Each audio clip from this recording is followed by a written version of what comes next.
Avant de vous présenter de nouvelles curieuses similitudes, une rapide explication est nécessaire. Puis Gad, qu'est-ce qu'il fait? Il vole pas vraiment des jokes, il vole l'essence. Non, Fait que, tu sais, il vole l'observation, genre. son génie, c'est qu'il vole quelque chose, mais il le modifie assez qu'un an après, tu remarques même plus que c'est volé. Que veut dire Mike Ward ici?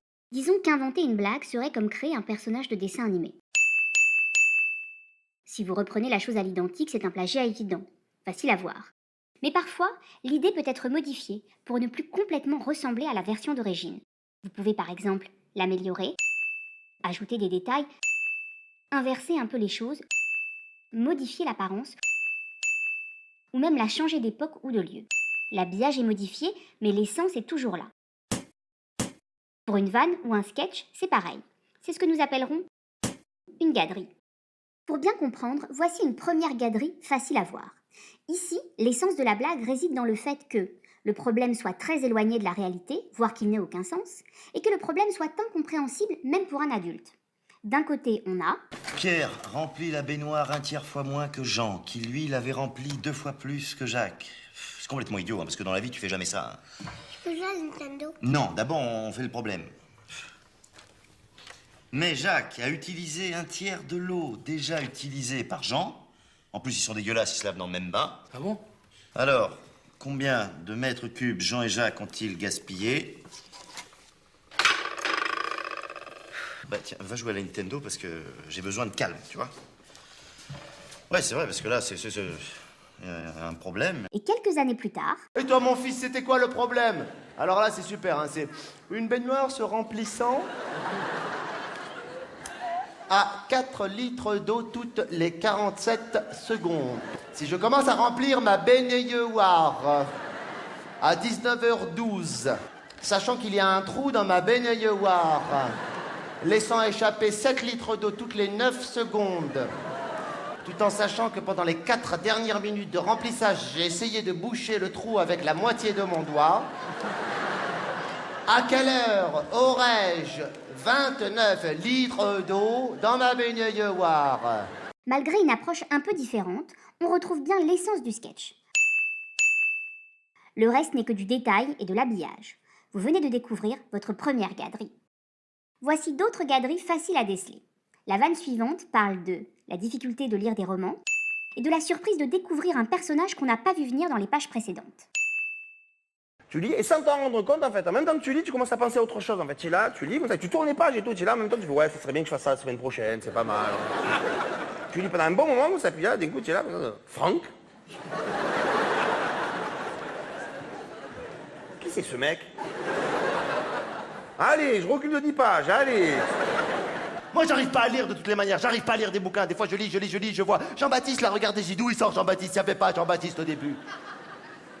Un style un peu différent, mais la vanne est identique.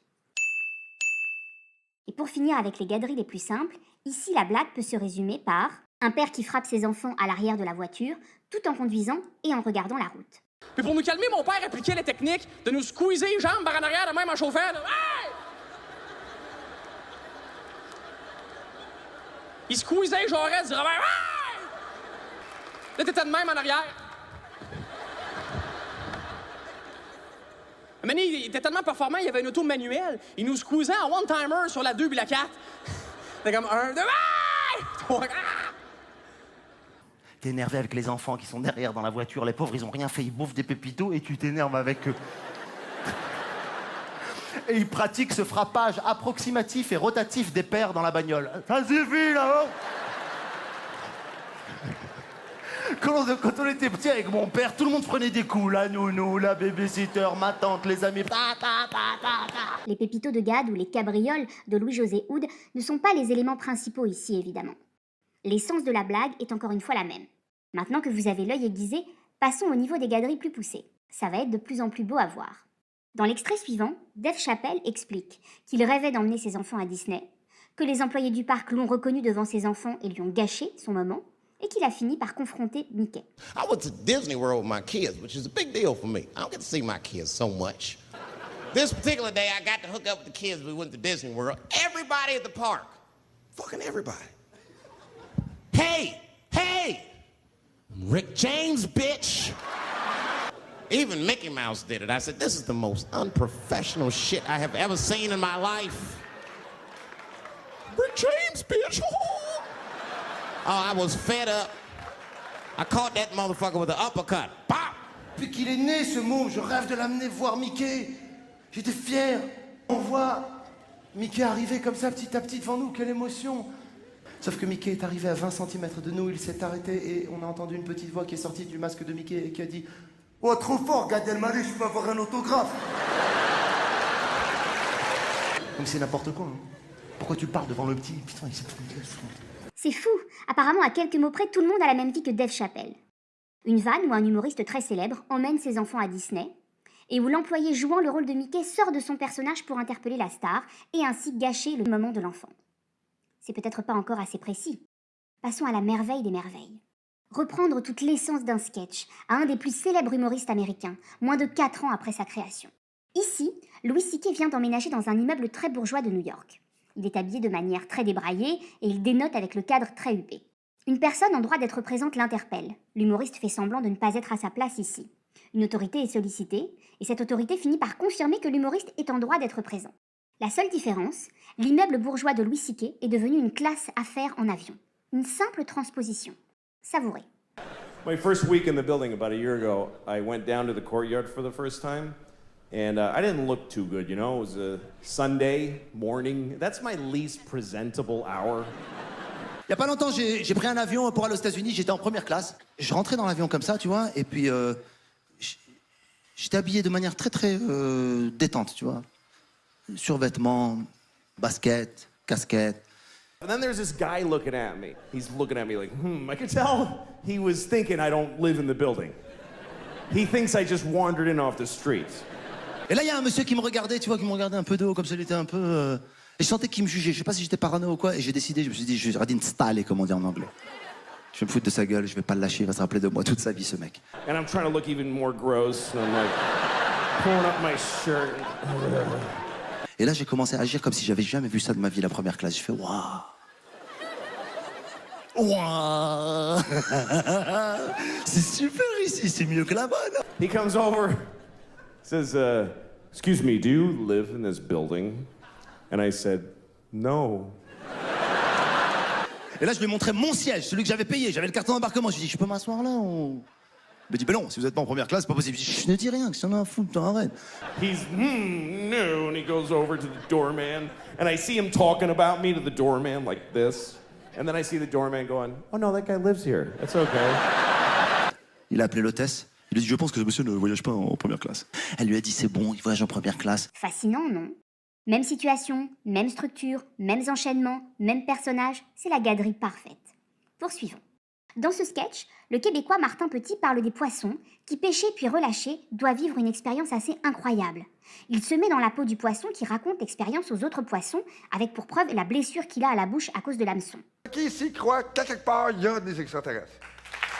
Bon. Non, mais c'est ça, il y a du monde qui y croit pas. Mais moi, ça me fait penser à, tu sais, quand tu vas à la pêche, là, tu pêches, tu pognes un petit poisson. Tu sais, c'est un peu la même affaire parce que, tu sais, qu'est-ce que tu fais? En général, tu t'enlèves l'hameçon, tu le rejettes à l'eau. Bon. Mais lui, là, quand il retourne dans le lac, qu'est-ce que tu penses qu'il dit aux autres poissons, lui? Hein?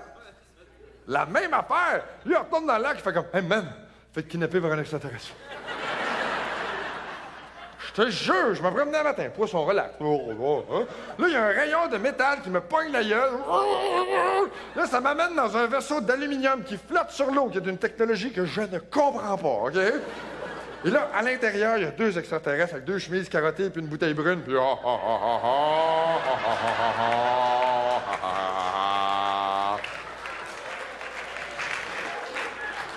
Puis là, ils ont fait des tests sur moi, puis ils m'ont rejeté à l'eau. As-tu des preuves? Ben oui, check! Martin Petit intégrait ce passage à son sketch qui parlait d'enlèvement par les extraterrestres. Mais cela n'est pas indispensable au sketch. En tout cas, ça fonctionne aussi sans cet élément, apparemment. Ce que je veux dire par là, les amis, c'est que le poisson qui s'est fait pêcher puis relâché, c'est à lui que revient la responsabilité d'aller voir les autres poissons et de les avertir et de leur dire, les gars, ils m'ont défoncé la gueule. Non, j'étais en train de nager, tranquille. J'ai vu un verre de fou furieux, j'avais faim, j'ai rien mangé de la journée, putain. C'est quoi, j'ai mordu dedans? Mon frère, je suis monté à une de ces vitesses. J'ai rien compris. Je montais, les autres, ils me regardaient. Qu'est-ce que tu fais là? Je suis sorti de l'eau. Moi, je suis jamais sorti de l'eau, truc de malade. Je suis sorti de l'eau, je commençais à voler, j'étais attaché à un fil, je comprenais rien. Comment ça me faisait mal, j'avais l'impression qu'ils allaient m'arracher la bouche. J'ai atterri sur un bateau, des nanas en string, le champagne, la musique, vas-y. Dans cette gaderie, les deux humoristes font une prestation pour une œuvre caritative. Elon Gold parle des complications qu'il y aurait à avoir un sapin dans la culture juive. Quelques détails diffèrent, mais tout est là au final. Les termes hébraïques seront traduits au mieux ici pour rendre le sketch le plus accessible au plus grand nombre. But here's the main reason why I'm so happy that Christmas trees aren't part of our traditions and our holidays. If it were, there would be 1,000 rules and regulations regarding the tree. And it would just be chapters and chapters of rabbis arguing about how you shecht the tree, where to shecht it, when to shecht it, if it has a blemish, can you even shecht it at all? What kind of tree must it be? Well, it cannot bear fruit because that would be destroying future food. Si les Juifs en avaient le sapin, il y aurait une halakha de fou autour du sapin. La shechita du sapin. Comment tu coupes le sapin? Parce que c'est Etz ou Adama. Il pousse de la terre, on dans un arbre. Le sapin, c'est Shalom. And when decorating the tree, and this is crucial, you must string the lights right to left, but light them left to right. Tu t'imagines si les Juifs en avaient le sapin, la guirlande, il y aurait un sens, le téphiline du sapin, ça te reviendrait le plus. And if, God forbid, if one of the bulbs is out, the whole string's no good. Les vrais datim marocains qui te diraient, tu es dans une guirlande, si une boule elle est cassée. Si une boule elle est cassée, la guirlande elle vaut plus rien du tout.